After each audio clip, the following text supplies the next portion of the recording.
খুলনায় defence x soldiers welfare সোসাইটির আয়োজনে সশস্ত্র বাহিনী দিবস উদযাপন হয়েছে।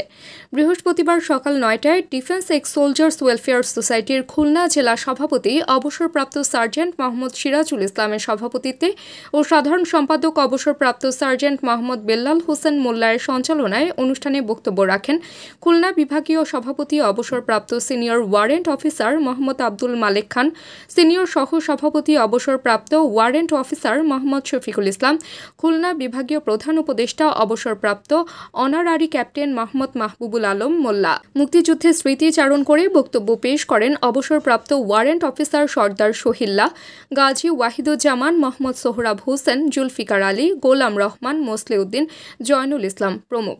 এর পূর্বে খুলনা জাহানাবাদ সেনানিবাসের বন বিলাস চিড়িয়াখানায় খুলনা বিভাগীয় ডিফেন্স এক্স সোলজার্স ওয়েলফেয়ার সোসাইটির সদস্য ও পরিবারবর্গের অংশগ্রহণে এক বর্ণাঢ্য র্যালি বের হয়। Mamun Hasan, staff reporter, BMF news.